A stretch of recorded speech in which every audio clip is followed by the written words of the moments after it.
Tengo 72 años y cuando amanece, me gusta abrir las ventanas para que el aire frío de la colonia limpie el olor a café que queda de la madrugada. Me siento en la mesa de fórmica. Paso el dedo por las marcas de cuchillo que dejaron años de meriendas y cuento en silencio los pasos que me trajeron hasta aquí. Me llamo Margarita.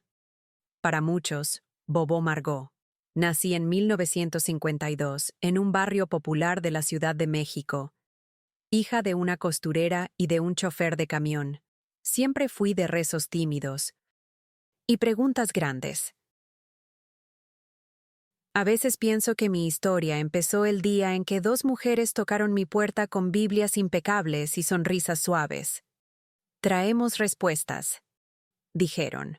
En aquel entonces yo tenía 2 hijos pequeños, la renta atrasada y una sed de sentido que no me dejaba dormir. Quizá por eso las dejé pasar. Quizá por eso mi vida se abrió de golpe como se abre una ventana cuando la cocina está llena de humo. Lo que no imaginé es que, junto con la brisa, también entraba un viento capaz de voltearlo todo. Al principio, todo era orden y promesa. Reuniones limpias, discursos claros, hermanos que te abrazaban como si te conocieran de toda la vida. Una estética de pulcritud que me hacía sentir a salvo. Yo, acostumbrada al ruido del mercado y a la improvisación de la pobreza, me enamoré de ese guión donde cada cosa tenía un versículo que la justificaba. Mi marido, Ramiro, hombre de manos ásperas y paciencia noble, vino conmigo para ver de qué se trataba, y terminó bautizándose de mí, mano en una asamblea que todavía puedo oler. Cloro de alberca, pan de feria, papel mojado. Después llegaron los cargos. Él de siervo ministerial, luego anciano. Yo, precursora, a tiempo completo, registrando horas en libretas que ahora me avergüenza recordar. No era solo pertenecer.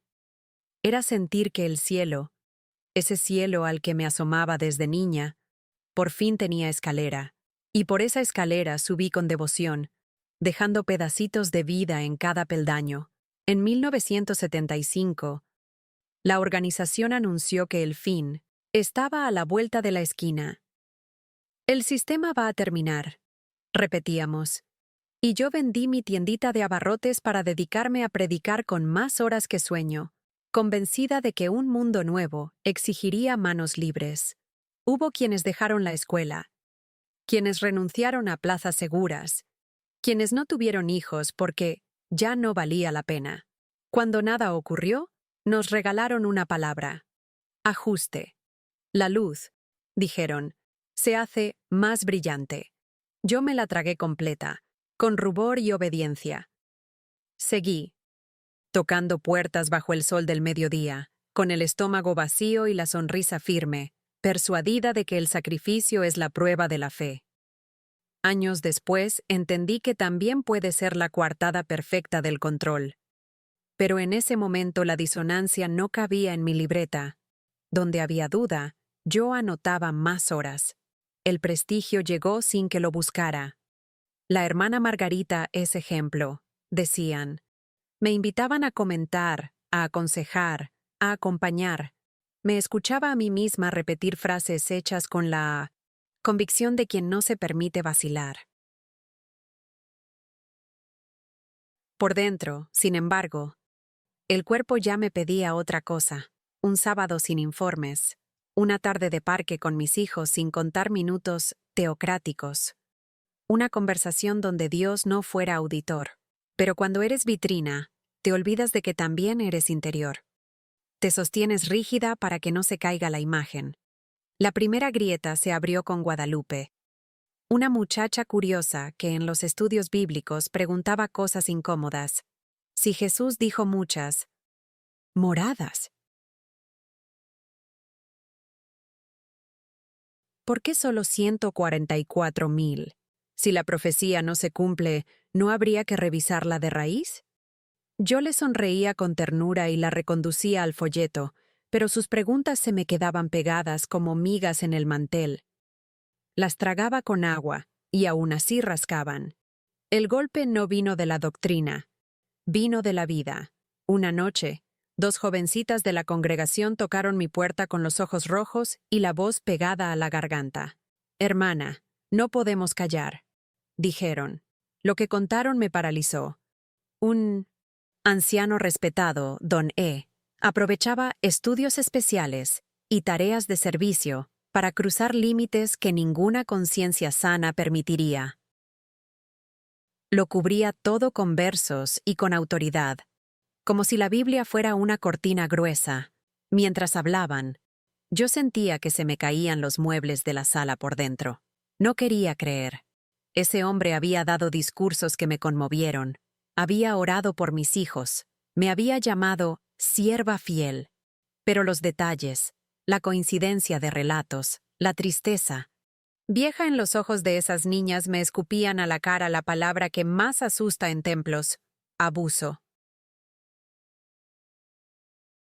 Les prometí que buscaría ayuda, y en cuanto se fueron, me arrodillé al lado de la cama para pedirle a Dios un mapa. Fui con otros ancianos y recibí una pared. No hay 2 testigos. Cuidado con calumniar. Ora y deja el asunto en manos de Jehová. Salí del salón con una sensación de suciedad que el jabón no quita. Me conjuré en silencio. Si el protocolo no alcanza, que alcance mi conciencia. Busqué a las madres, tendí una red discreta. Apunté fechas, mensajes, cambios de conducta, todo con pudor y respeto, sin exponer a nadie, pero con la tenacidad de quien ya no quiere ser cómplice por omisión. Ramiro me miraba inquieto. «Margarita, estás jugando con fuego. Si te metes con un anciano, te van a pasar factura». Le pedí que confiara. Le dije que Dios no puede ofenderse por la verdad. Me respondió con un suspiro largo. Ese que le conocí el día que murió su padre. A veces el amor no discute. Solo acompaña con miedo. Cuando entendí que adentro no habría justicia, abrí mi Biblia sin revistas ni folletos, y me encontré con un Jesús que pone al ser humano por encima del sábado, que corre a los mercaderes del templo, que abraza a quienes la religión declara impuros. Me quedé horas subrayando, llorando de rabia y de alivio. También busqué ayuda profesional. Una psicóloga que cobraba baratito en el centro. Y ella me prestó palabras que no tenía.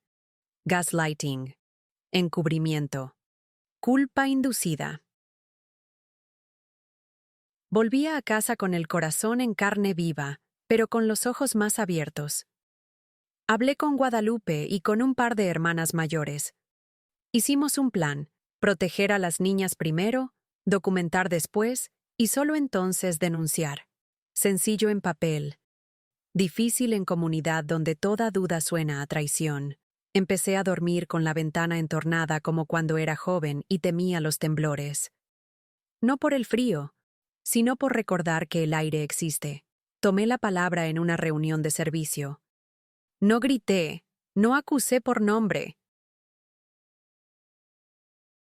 Dije apenas: la verdad no teme preguntas, y cité un versículo que habla de sacar a la luz las obras de tinieblas.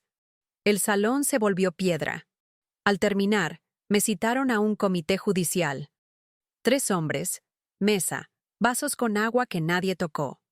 Me llamaron apóstata. Me pidieron retractarme. Ofrecieron perdonarme si guardaba silencio. Yo pensé en las niñas, en los ojos de Guadalupe, en mi propio hijo cuando me preguntó por qué hay adultos que abusan del poder. Les dije que no.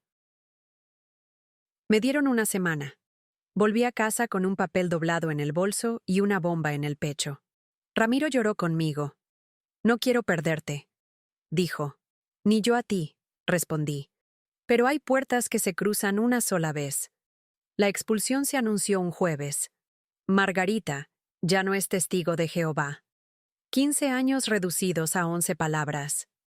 A partir de ese día, mis amigos bajaron la mirada, mis vecinas cambiaron de acera, mis hijos, todavía pequeños, dejaron de recibir invitaciones a cumpleaños. Mi hermana me evitó en el mercado. Mi madre, que no entendía de denominaciones, se persignó y me dio sopa. Ramiro aguantó 2 meses. Un lunes cualquiera, con un beso en la frente y la maleta en la mano, dijo: «No sé vivir fuera». Y se fue. Me quedé con las plantas del patio, una Biblia subrayada, los cuadernos de horas que ya no significaban nada, y una soledad que hacía eco. Hubo noches en que recé para no despertarme. Y aún así, cada amanecer traía una rendija. Conseguí trabajo de auxiliar en un hospital pequeño. Aprendí a canalizar, a tomar signos, a sostener la mirada cuando un diagnóstico caía como ladrillo. Allí descubrí una liturgia distinta. El turno de la madrugada, el café compartido, el silencio respetuoso junto a una cama. Curiosamente, fue en ese pasillo de cloro y linóleo donde recuperé la fe. No una fe de consignas, sino una fe que huele a manos limpias y a compasión. Empecé a escribir a ratos, entre guardia y guardia, lo que había pasado, no por venganza, sino para no olvidar lo esencial, que nadie está por encima de la dignidad de otro, que el nombre de Dios no puede tapar heridas. La psicóloga me animó a dar mi testimonio cuando estuviera lista. Pensé que nunca lo estaría. Me equivoqué. La primera vez que hablé fue en la sala de una parroquia de barrio que prestaba espacio a grupos de apoyo. Éramos 8 mujeres y un termo de té. Dije mi nombre, conté mi historia con la voz temblorosa, y cuando terminé, nadie aplaudió. 3 se acercaron a abrazarme. 2 pidieron teléfono. Una lloró por ella misma. Supe entonces que mi dolor era semilla. Si lo enterraba, se pudría. Si lo sembraba, podía dar sombra. Con un abogado amable, armamos una carpeta para denunciar lo que habíamos documentado del anciano. El proceso fue lento y con piedras, pero avanzó. Mientras tanto, yo acompañaba a otras. A escribir cartas, a hablar con sus familias, a poner límites. A veces, la justicia tarda. Otras, llega por caminos que no esperas. Años después, aquel anciano fue apartado y enfrentó consecuencias legales. No todo lo que esperábamos, pero lo suficiente para que su autoridad dejara de ser intocable.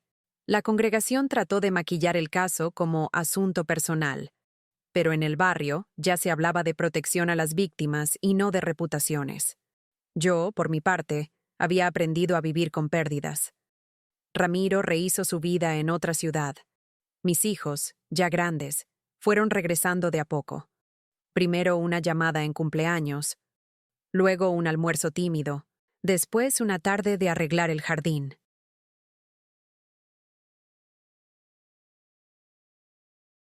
No hubo frases bonitas ni borrón y cuenta nueva. Hubo honestidad, silencios compartidos y una pregunta que nos alcanzó a todos: ¿cómo cuidarnos mejor ahora? Ese fue nuestro nuevo credo. Me sumé a una asociación que acompaña a víctimas de abuso religioso. Dábamos talleres en escuelas, recibíamos mensajes a medianoche. Aprendíamos a no prometernos milagros y a celebrar avances mínimos. Una denuncia presentada, una familia que escucha, una joven que vuelve a dormir. Escribí artículos sencillos, sin tecnicismos, contando lo que a mí me habría gustado leer cuando creía que dudar era pecado. Descubrí que hay muchas Margaritas, con otros nombres, en distintas iglesias, y que la receta del abuso suele repetirse. Autoridad sin rendición de cuentas, doctrina para silenciar, comunidad que confunde lealtad con obediencia ciega. Nuestra tarea, entendí, no es cobrar factura, es abrir ventanas. La fe volvió por caminos cortos. Una oración en la cocina, mientras hierve el arroz, una lectura del Evangelio sin subrayados previos, una caminata al amanecer donde agradezco por el pan y por el agua. Ya no me preocupa estar dentro o fuera de nada. Me preocupa estar de pie cuando alguien necesite una silla. A veces me invitan a radios comunitarias. Siempre repito lo mismo. La verdad no necesita secretarios. Dios no se ofende por las preguntas. La reputación de una institución jamás vale más que la seguridad de un niño. Luego vuelvo a casa. Riego mi bugambilia, barro el patio. Y me siento a bordar como lo hacía mi madre. En cada puntada hay un recordatorio. La lentitud también sana. Si hoy me preguntaran qué aprendí, diría, aprendí que el silencio que protege a los poderosos no es virtud. Es jaula. Que la fe sin compasión es ruido. Que la culpa que te imponen para controlarte se afloja cuando la nombras. Que hay pérdidas que duelen para siempre, y aún así permiten vivir más ligero. Que las muchachas que me buscaron aquella noche fueron mis maestras, porque me dieron el valor que me faltaba. A veces sueño con Ramiro joven en la asamblea del 78. Nos veo tomados de la mano, y no siento rencor. Solo gratitud por lo que alcanzamos a hacer antes de que el miedo nos ganara. Abro los ojos. La ciudad ya hace ruido. El sol entra tibio por la cortina y yo me digo en voz baja, para escucharme. Margarita, ya no te debes a ninguna vitrina. Te debes a la verdad. Entonces, pongo agua a calentar, preparo café y salgo al patio a mirar el cielo. El mismo cielo de siempre, pero ahora sin techo ajeno entre Dios y yo.